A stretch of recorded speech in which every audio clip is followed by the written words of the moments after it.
കയ്പൊന്നുമില്ല കൂട്ടുകാരെ. സൂപ്പർ. എല്ലാരും ചെയ്ത് നോക്ക. ചൂടുണ്ട്. കൂട്ടുകാർക്ക് ഇഷ്ടമായാൽ ഒന്ന് സബ്സ്ക്രൈബ് ചെയ്ത് സപ്പോർട്ട് ചെയ്യുക. ഹായ് കൂട്ടുകാരെ, സെലം ബ്ലോസിലേക്ക് സ്വാഗതം. ഇന്ന് പാവയ്ക്ക് വെച്ചുള്ള ഒരു റെസിപ്പി നോക്കാം. അപ്പോൾ നേരത്തെ ഞാൻ ഒരു പാവയ്ക്കയുടെ റെസിപ്പി ഇട്ടിരുന്നു. അപ്പോൾ ഇന്നും അതേപോലെ തന്നെ വെറൈറ്റി ആയിട്ടുള്ള ഒരു റെസിപ്പിയാണ് തയ്യാറാക്കുന്നത്. അതിനുവേണ്ടി ഞാൻ 2 പാവയ്ക്കാണ് എടുത്തിരിക്കുന്നത്. ഇത് കട്ട് ചെയ്ത് വെച്ചിരിക്കുന്നതാണ്. ഇപ്പോൾ ഫ്രിഡ്ജിനകത്തിരുന്ന് ചെറിയ കംപ്ലൈൻ്റ് ഒക്കെ വന്നിട്ടുണ്ട് ഇതുവരെ. അപ്പോൾ ഇതിനെ ഇനി ഒന്ന് കട്ട് ചെയ്തെടുക്കാം. ഇതിനെ ഇനി ഇതുപോലെ വട്ടത്തിനൊന്ന് അരിഞ്ഞെടുക്കാം.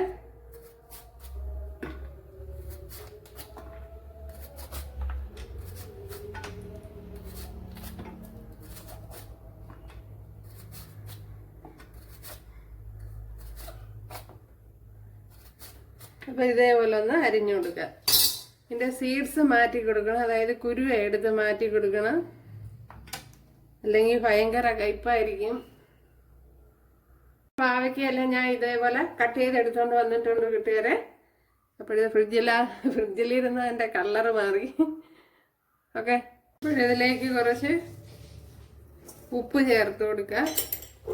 ഉപ്പ് ചേർത്ത് കൊടുത്തൊന്ന് കുഴച്ചൊന്ന് കുറച്ച് സമയം വെച്ചിരിക്കുക. ഒരു 10 മിനിറ്റ് ഒക്കെ വെച്ചിരിക്കുക.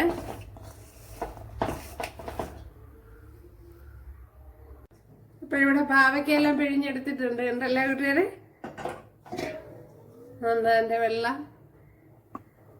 ഇവിടെ 1 ടേബിൾ സ്പൂൺ വെളിച്ചെണ്ണ ചേർത്ത് കൊടുത്തിട്ടുണ്ട്. അതിലേക്ക് 1 ടീസ്പൂൺ ജീരകം ചേർത്ത് കൊടുത്തിട്ടുണ്ട്. ഇതിലേക്ക് ഇനി ഒരു മീഡിയം സൈസ് സവാള ഇതുപോലെ അരിഞ്ഞെടുത്തിട്ടുണ്ട്, അത് ചേർത്ത് കൊടുക്കുക. അതേപോലെ തന്നെ ഒരു 10 അല്ലി വെളുത്തുള്ളി, ചെറിയ പീസ് ഇഞ്ചി.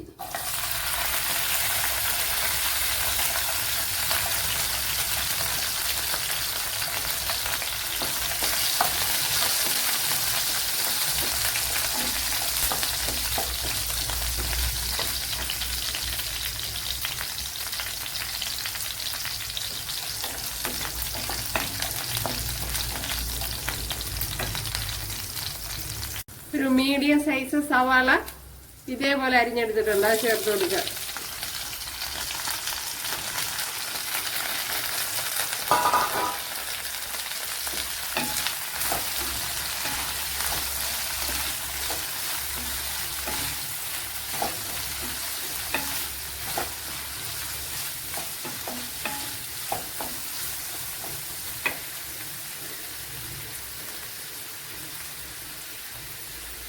ശകലം ഉപ്പ് ചേർത്ത് കൊടുക്കുക.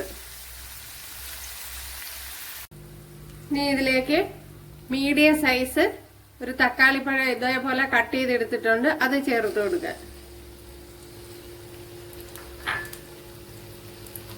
ഇനി ശകലം കറി ലീവ്സ് ഇടുക.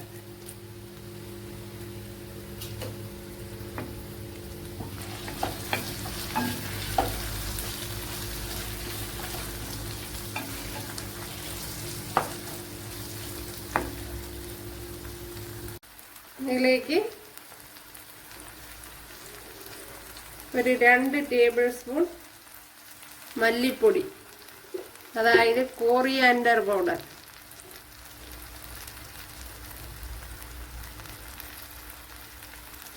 ഒരു 1.5 ടേബിൾ സ്പൂൺ എരിവില്ലാത്ത മുളക് പൊടി. എരിവില്ലാത്ത മുളക് പൊടിയാണിത്. അപ്പോഴും എരിവുള്ളതൊക്കെ ആണെങ്കിൽ കുറച്ചേ ഇടാവൂ. 1/2 ടേബിൾ സ്പൂണ് അല്ലെങ്കിൽ 1 ടീസ്പൂണൊക്കെയാണ് ഇടാൻ, അല്ലെങ്കിൽ ഭയങ്കര എരിവായിരിക്കും.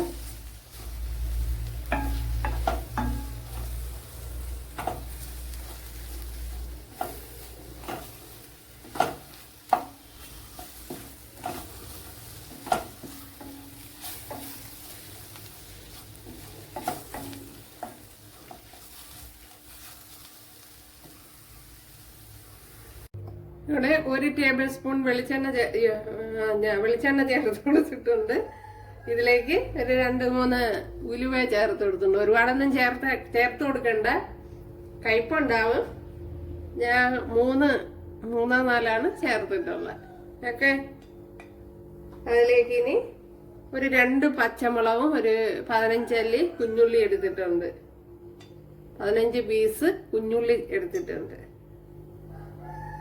ഇവിടെ 1 ടേബിൾ സ്പൂൺ വെളിച്ചെണ്ണ ചേർത്ത് കൊടുത്തിട്ടുണ്ട്. അതിലേക്ക് 4 ഉലുവ ഇട്ട് കൊടുത്തിട്ടുണ്ട്. അതേപോലെ തന്നെ ഒരു 15 കൊച്ചുള്ളി എടുത്തിട്ടുണ്ട്. 2 പച്ചമുളക്. ഇന്നിപ്പോ തീരെ ചെറുതുകൊണ്ട് അതുകൊണ്ടാണ്. അപ്പൊ നല്ല വലുതൊക്കെ ആണെങ്കിൽ 10 എണ്ണം മതി. ഇതിലേക്ക് ഇനി ചേർത്ത് കൊടുക്കുക.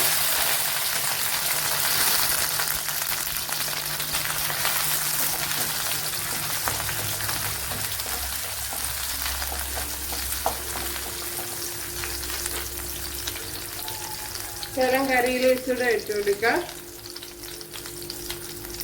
നമ്മുടെ പാവയ്ക്ക ഇതിലേക്ക് ആഡ് ചെയ്ത് കൊടുക്കാം.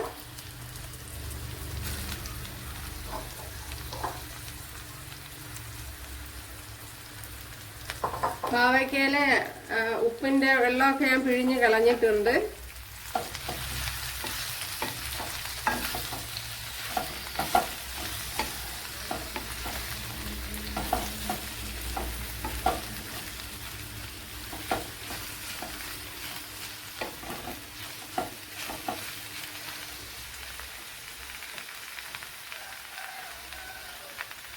നേരത്തെ നമ്മൾ വഴറ്റിയെടുത്തതെല്ലാം ഇതേപോലെ അരച്ചെടുത്തിട്ടുണ്ട്, പേസ്റ്റാക്കി എടുത്തിട്ടുണ്ട്. പാവയ്ക്ക ഇവിടെ വെന്ത് വന്നിട്ടുണ്ട്. ഒരു കുറച്ച് സമയം വെച്ച് ഇതുപോലെ പാവയ്ക്ക വേവിച്ചെടുക്കണം നല്ലതുപോലെ. കണ്ടല്ലേ? ഇനി ഇതിലേക്ക് അരച്ച് വെച്ചിരിക്കുന്ന അരപ്പ് ചേർത്ത് കൊടുക്കുക.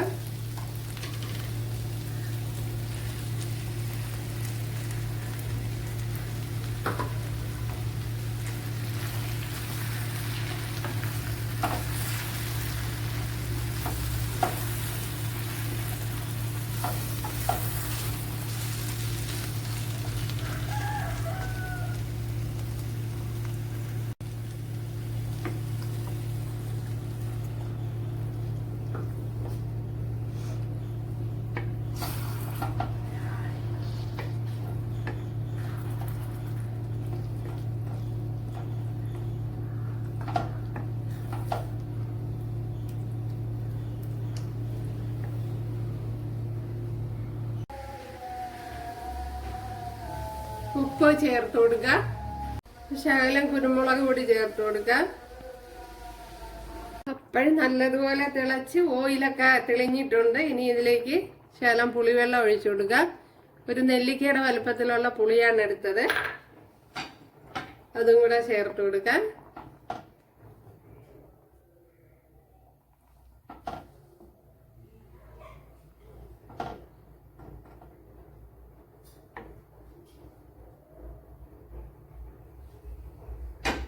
ഇനി ഇതിലേക്ക് ഒരു നുള്ളു കായപ്പൊടിയും കൂടെ ചേർത്ത് കൊടുക്കുക. വളരെ കുറച്ച് മതി.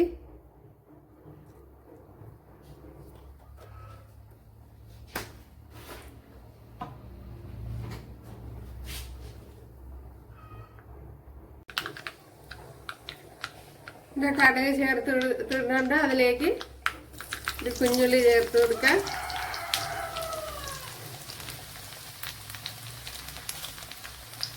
വറ്റൽമുളക് കറി ലീവ്സൊക്കെ കൂടെ ചേർത്ത് കൊടുത്തിട്ടുണ്ട്. അപ്പോഴും നമ്മുടെ റെസിപ്പി ഇവിടെ റെഡി ആയിട്ടുണ്ട്. ഉണ്ടല്ലോ കൂട്ടുകാരെ, അടിപൊളി. അപ്പോഴെല്ലാരും ചെയ്ത് നോക്കുക. ഇഷ്ടമായാൽ ഒന്ന് സബ്സ്ക്രൈബ് ചെയ്ത് സപ്പോർട്ട് ചെയ്യുക കൂട്ടുകാരെ. അപ്പോൾ അടുത്തൊരു വീഡിയോ ആയിട്ട് കാണാമെന്ന് പറഞ്ഞുകൊണ്ട് എല്ലാവർക്കും താങ്ക്സ്.